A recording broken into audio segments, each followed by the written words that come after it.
തെരുവു നായകൾ മനുഷ്യരുടെ ജീവൻ എടുക്കുന്നു, നിരന്തരം എടുക്കുന്നു. കുഞ്ഞുങ്ങളെ എല്ലാ കാലത്തേക്കും അംഗവൈകല്യമുള്ളവരാക്കുന്നു. അവരുടെ ആത്മവിശ്വാസത്തിന് തന്നെ കോട്ടം തട്ടുന്നത് പോലെ മുഖത്തടക്കം പരിക്കുകൾ ഉണ്ടാക്കുന്നു. ജീവിതകാലം മുഴുവനും അതവിടെ നിലനിൽക്കുന്നു. ഏറ്റവും പ്രധാനമായി ജീവനില്ലാതെയാക്കുന്നു എന്നുള്ള പ്രശ്നത്തിന് പരിഹാരം കാണാതെ പോകുന്നത് എങ്ങനെയാണ്? അല്ല, തീർച്ചയായിട്ടും പരിഷ്കൃത സമൂഹത്തിനൊരു അപമാനമാണ് ഈ തെരുവ് നായ്ക്കളെന്ന് പറയുന്നത്. ഞാൻ മാതിനോട് ചോദിക്കട്ടെ, ഇവിടെ ആടിനെ കൊല്ലാം, കോഴിയെ കൊല്ലാം, എരുമയെ കൊല്ലാം, പോത്തിനെ കൊല്ലാം, പട്ടിയെ കൊല്ലാൻ പാടില്ല. അതെന്തൊരു നിയമമാണ്? ഈ ഭൂമിയിൽ ആകപ്പാടെ 3 രാജ്യങ്ങളിലെ തെരുവ് നായ്ക്കളുള്ളൂ. ശ്രീലങ്കയിലും ഇന്തോനേഷ്യയിലും ഇന്ത്യയിലും.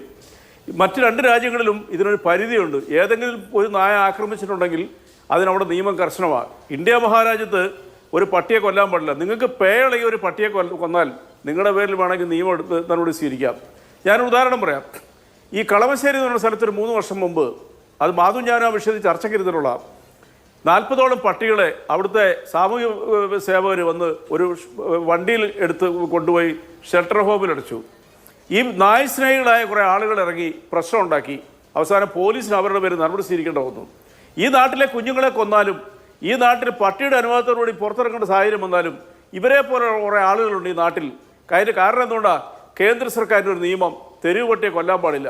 അപ്പോൾ ഈ പട്ടിക്ക് മാത്രം കൊടുക്കേണ്ട സംരക്ഷണം എന്ന് പറയുന്നത് നമ്മൾ ഏത് യുഗത്തിലാണ് ജീവിക്കുന്നത്?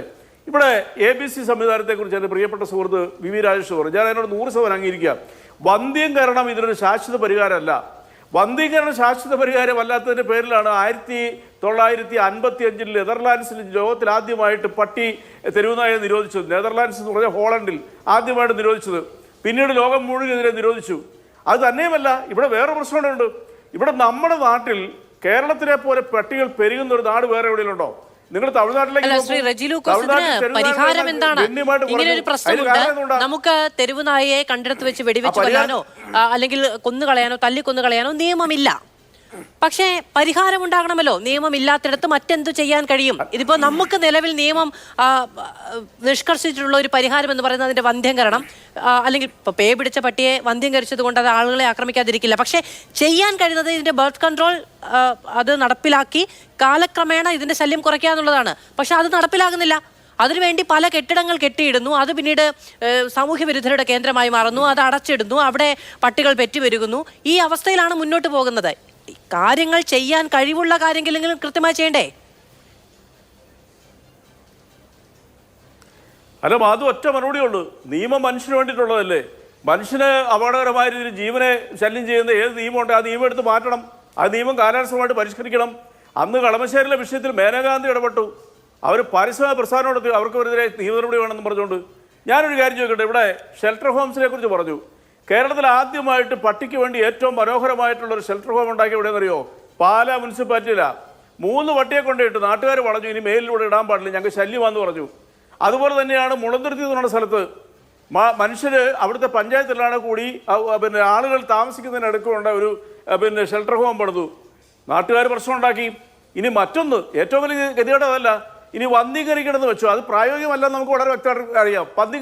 വന്ധീകരിച്ചാൽ പട്ടിയുടെ പേയള നിർത്താൻ നിങ്ങൾക്ക് പറ്റുമോ? പട്ടിയെ പിടിച്ച് വന്ധീകരിക്കാനോ പട്ടിയെ പിടിച്ച് മാറ്റി വെക്കാനായിട്ടുള്ള തൊഴിലാളികളെ ഇപ്പോൾ കിട്ടാനില്ല. ആരും ഇതിന് പണിക്ക് തയ്യാറല്ല. ഒറ്റ നിയമമുള്ളൂ.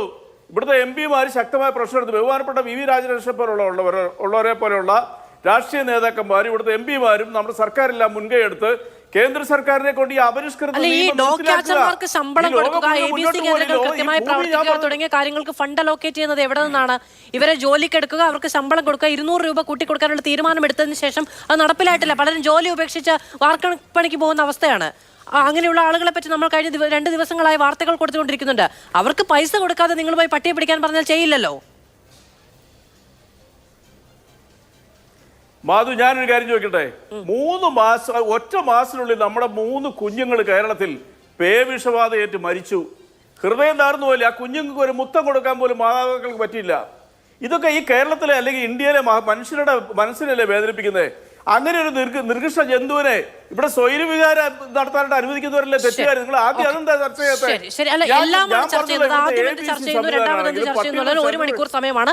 എല്ലാം ചർച്ച ചെയ്യും. ആ കാര്യങ്ങൾക്ക് അങ്ങയുടെ ഊഴത്തിൽ മറുപടി പറയും എന്ന് ഞാൻ വിചാരിക്കുകയും ചെയ്യുന്നു.